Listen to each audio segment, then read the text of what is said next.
Hi, it's Dr. Kate, and today I'm going to do a podcast on getting that lateral breath in your rib cage. So, have done a lot of talking about breathing, but today I want you to kind of check in with your own rib cage and see, do I have a barrel chest kind of appearance? So a lot of times my male patients or my patients that have just come off of postpartum have this barrel chest kind of posture and at rest state. So their rib cage is wide and maybe their ribs are flared out, so like they're sticking out in the front and they're kind of expanded at all times.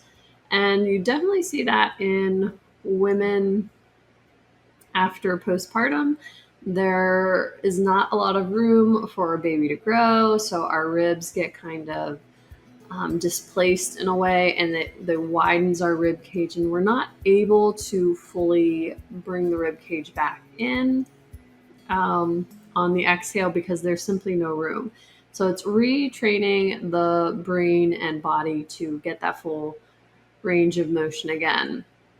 I feel like a lot of times in the breathing podcast episodes I've done, I've talked about getting that full expansion, so that full widening, so that your diaphragm is engaging and pushing down on the end of the exhale. So we're getting really wide, but then you also don't want to be just hanging out in that fully expanded wide position. You want to be able to fully come back in and come all the way narrow again and compress. So just like with any other joint in the body, I feel like people want to know, what's the best position? Should I have a ton of external rotation of my hip joint or my shoulder or whatever joint they're talking about? And you don't want to be stuck in one position in any joint or any movement. You want to be able to have full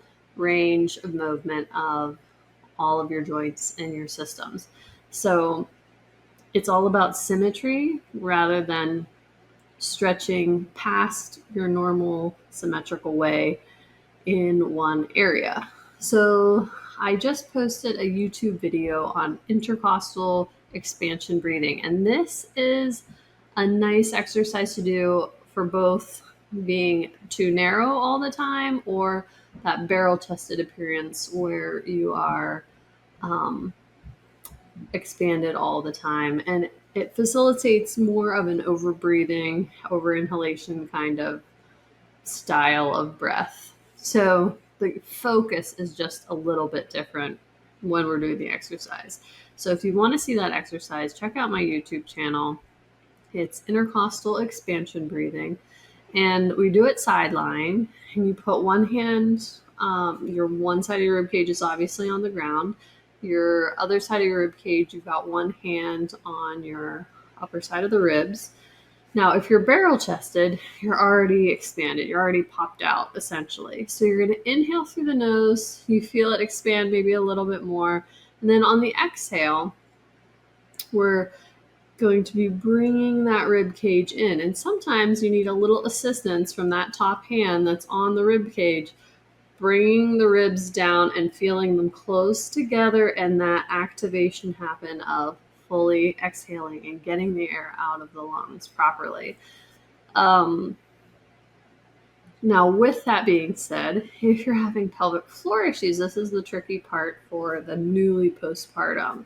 We don't want to start our exhale with initiating it with the ribs coming together, because if you think of your torso as a tube of toothpaste, we don't want to squeeze our toothpaste so that the toothpaste is shooting out our pelvic floor. We want to shoot our toothpaste or squish it up towards our diaphragm. So if you start that exhale by initiating the narrowing of the rib cage, the pressure goes down. So instead, it's very subtle, and it's not how you're probably used to breathing, but you want to feel a subtle lift of the pelvic floor. And sorry, I'm losing power here. You want to feel a subtle lift of the pelvic floor, and then the lower abdomen is going to feel that exhalation build, then the middle of the abdomen, and then the ribs come together. So you're squeezing that toothpaste up so it's constricting up towards the ribs. Ribs are lasting to narrow, but we want to draw out that exhale, get that exhale all the way out, and encourage the rib cage to narrow. So again, if you have that barrel chested appearance, whether it be from a certain style of lifting, if you're a guy, or if you're newly postpartum and you just didn't have any room left in the inn for baby, you want to inhale, get that expansion of the diaphragm, maybe widen it a little bit more, but on the exhale, subtly lift the pelvic floor and then squeeze your toothpaste by like engaging your abs slightly, and then the ribs are the last thing to come out, and you feel them narrow at the end there, getting that full compaction of the rib cage. Now on the flip side, if you wear really those, I don't know what, I think they're like Spanx, but shirts, Spanx shirts, where it's tight on your rib cage all the time, or you just, society makes us think that we have to hold in our belly all the time or keep everything held in all the time. So our rib cage is chronically tied down and clamped down on because we think we need to have this appearance of the small waist. So our ribs are chronically narrowed. So that could come from the restrictive binding garments. It could come from you just holding it very tight. It could also come from wearing very tight leggings or Spanx where it's cutting you in the middle, so it's not allowing that full expansion of the rib cage. So when you're doing the intercostal expansion breathing, your goal here is you're already narrowed. So what you really want to focus on for that part of the breathing is on the inhale, you're going to think widening the rib cage, and as you're inhaling and you're feeling the rib cage expand, you're going to feel it pressing up into the hand that's on the top side of the ribs and down towards the floor. And if you have a small torso, you can always fold up a towel and put it on that side, or you can, if you have a Coregeous ball, we use those all the time in the office. It's a squishy, air-filled Pilates ball. You can make it super flat, like a quarter or a third of the way full, and put it on the underside of the rib cage so you can feel that lateral expansion. So for that, on the top of the inhale, I like to hold. So you've inhaled all the breath you can get in, and you hold it there, and you try to widen the rib cage even a little more so that you're working those intercostal muscles between the ribs to really stretch it open, because you're not used to it. You are coming from a place of chronically locking down your ribs and holding on tight.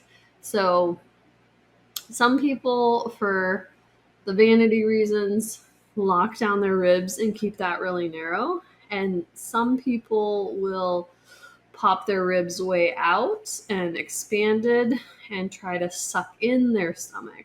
So they're both to appear smaller. One is locking down and holding the tummy tight, and that closes up the rib cage. And the other is kind of like hollowing out their belly. So they present different problems, but they both have the same goal. And you can do this one exercise, you're just focusing on it a little bit different, because full expansion of your rib cage is great.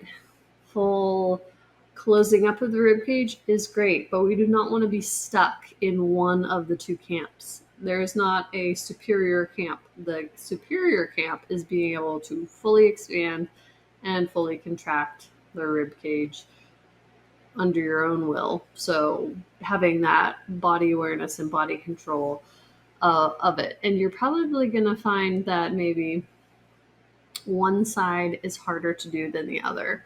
one side is going to be able to feel like it can either fully expand or contract better than the other side. And pay attention to that. Pay attention to what you're doing throughout the day. Are you carrying kids on one side? Are you crossing your legs one way the whole time? Are you sitting funky in your driver's seat? Sometimes I notice I'll like lean onto my car door and it shortens up my obliques on my right side, stretches out my obliques on my left side, and it creates asymmetry and it gives you problems. So try to be aware of kind of those things that you might do habitually throughout your day that will give you that asymmetry that could then lead into a problem further down the road. Another good way to know if you are having rib flare or the narrowing of the rib cage would be if you took a marker and drew the border of your ribs in the front. So from the edges up to the sternum or up to the breastbone, it should be about 90 degrees. So if it's wider than 90 degrees, you're probably leaning towards more barrel chested. And if you are less than 90 degrees, you are probably, locking down in some of your, with your obliques. So the other thing to notice is if you have one side of your rib cage flared and not the other. So that's going to tell us there's some asymmetry there. And we do have a YouTube video with these pendulums that I give people when they have asymmetries of their ribs like that, because again, symmetry is kind of what we're striving for throughout the body, just to keep everything super healthy. So picking out those things is helpful when you're going through that stuff. So just a more in-depth way to look at that YouTube exercise I put out there last week on the intercostal breathing. It's good for both parties, whether you are stuck outwards or restricted inwards. And both ways are going to help you to get better activation of the diaphragm. And we know that activating the diaphragm is super important for stabilizing our spine, one of the keystones of our core and using our core engagement, and also pumping our lymph system, keeping that pool filter going of our lymph system and helping it decrease inflammation, and also stimulating the vagus nerves and getting them to help relax your nervous system a little bit. So if you have any questions on that breathing mentality, I would be happy to answer them. And I hope that gives you a little more insight in why you would want to do that intercostal expansion.